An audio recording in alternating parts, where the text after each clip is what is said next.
Hello and welcome everyone. स्वागत करते हैं आज एक बार फिर से आप सभी का एपीएस पाठशाला के यूट्यूब चैनल पे। और आज के इस वीडियो में हम डिस्कस करेंगे इंडियन इकोनॉमी, जिसे हम भारतीय अर्थव्यवस्था कहते हैं। भारतीय अर्थव्यवस्था का वह कौन सा टॉपिक होगा जो हमारे परीक्षा की दृष्टि से बहुत ही महत्वपूर्ण होने वाला है। तो शुरू करते हैं बिना समय को गवाए कि वह कौन सा महत्वपूर्ण टॉपिक है जो हमारे इंडियन इकोनॉमी का है और हमारे परीक्षा की दृष्टि से काफ़ी महत्वपूर्ण है। तो हम बात करते हैं इंडियन इकोनॉमी की। इंडियन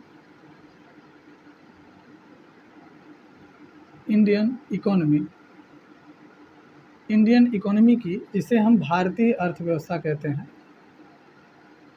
भारतीय अर्थव्यवस्था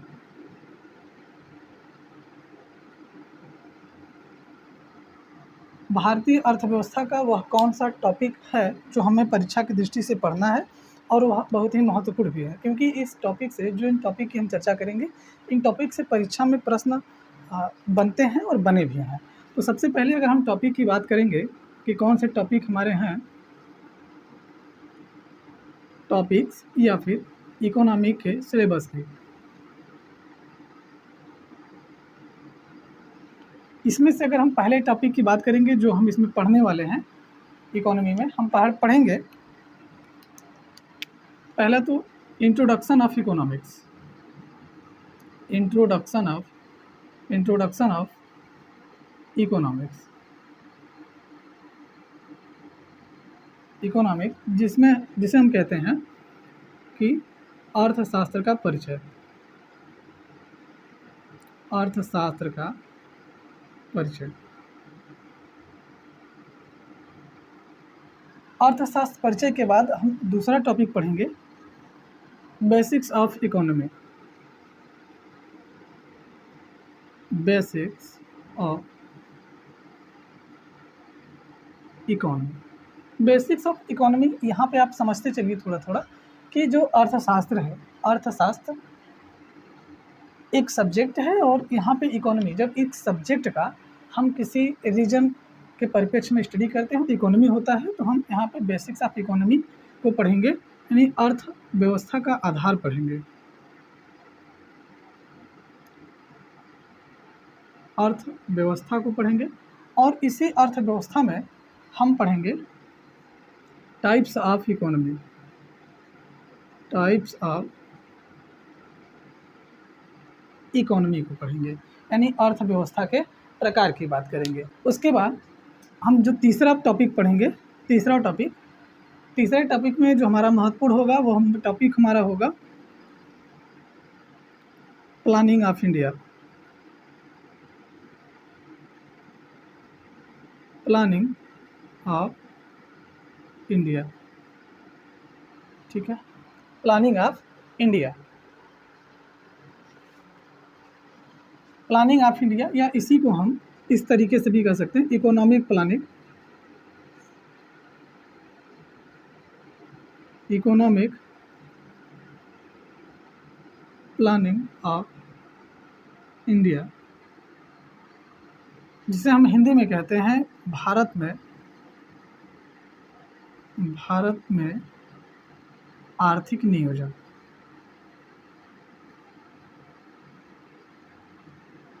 भारत में आर्थिक नियोजन। यहाँ पे प्लानिंग ऑफ इकोनॉमी यानी कि भारत में आर्थिक नियोजन में हम पढ़ेंगे, सबसे पहले तो हम देखेंगे कि नियोजन होता क्या है, कि नियोजन किसे कहते हैं।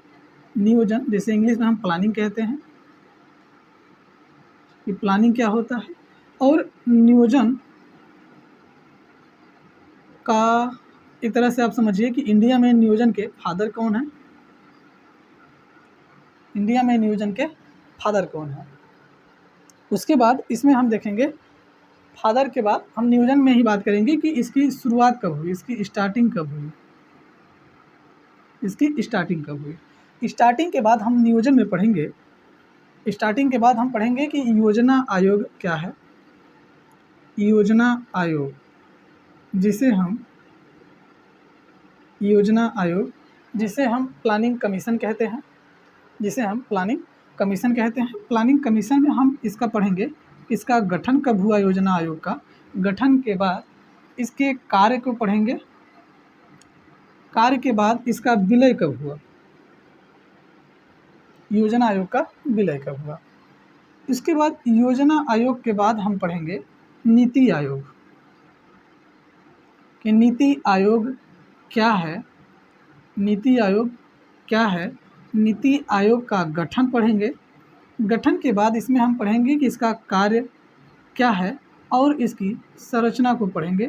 संरचना के पढ़ने के साथ साथ नीति आयोग के 7 स्तंभ के बारे में जानेंगे, 7 पिलर्स, ठीक है, 7 पिलर्स को भी हम पढ़ेंगे।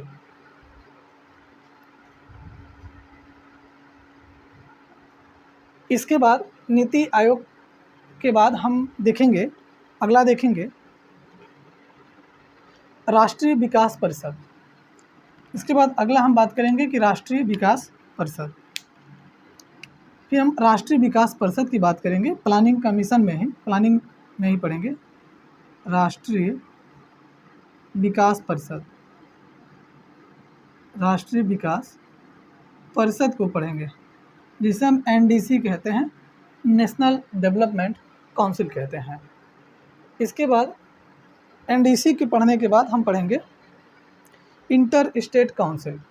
उसके बाद हम पढ़ेंगे अगला इंटर स्टेट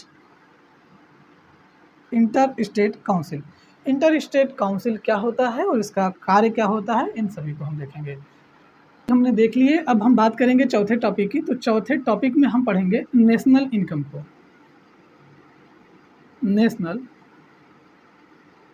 नेशनल इनकम को पढ़ेंगे।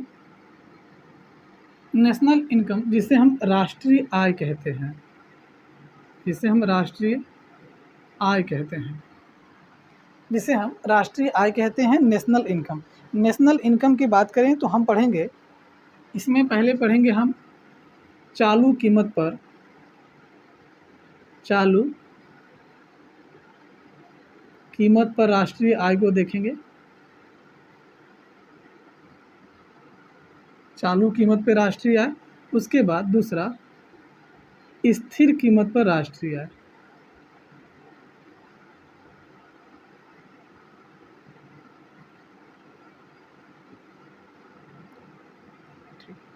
चालू कीमत यानी कि यहाँ पे हमारा कांस्टेंट प्राइस,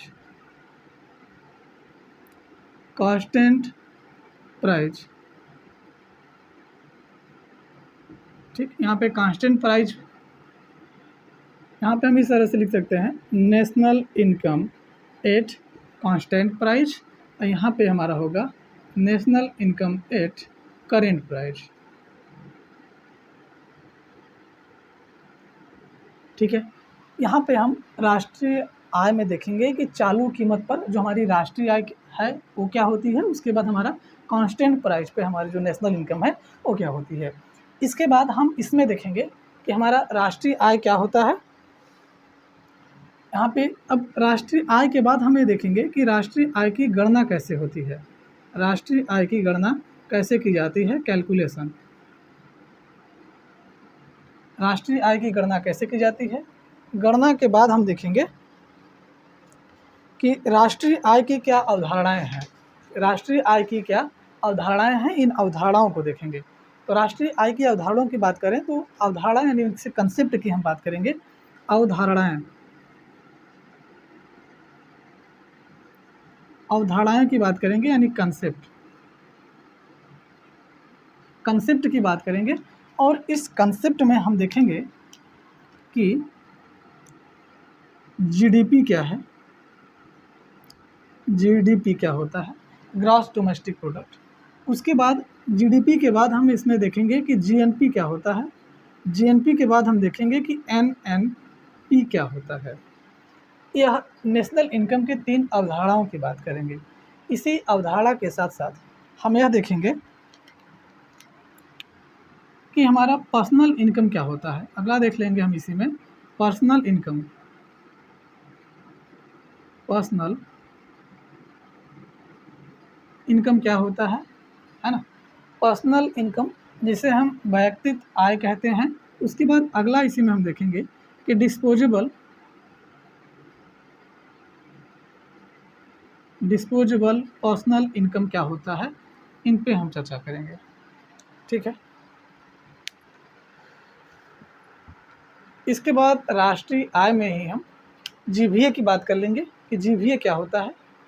जीवीए और जीवीए के साथ साथ एक बहुत ही महत्वपूर्ण पॉइंट जो हमको परीक्षा में लगभग सभी परीक्षा में देखने को मिलते हैं जिनको आयोग कंडक्ट कराता है, इसमें हम बात करेंगे कि हिंदू वृद्धि दर की बात करेंगे, Hindu growth rate, Hindu growth rate की बात करेंगे। तो हमारा चौथा टॉपिक जो हमारा है नेशनल इनकम। अगर आप नेशनल इनकम से इन सभी टॉपिक्स पर अगर आप इन सभी टॉपिक्स को कवर कर लेते हैं तो आई होप कि नेशनल इनकम से जो भी क्वेश्चन बनेंगे वो आपके क्लियर हो जाएंगे, जिसमें हम देखेंगे कि अर्थव्यवस्था के क्षेत्र, अर्थव्यवस्था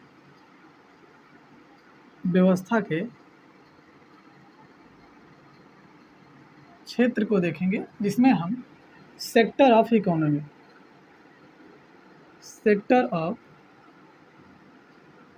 इकोनॉमी, जब हम सेक्टर ऑफ इकोनॉमी यानी कि अर्थव्यवस्था के या इकोनॉमिक्स की बात करते हैं जब, तो सेक्टर इसके 3 सेक्टर्स होते हैं।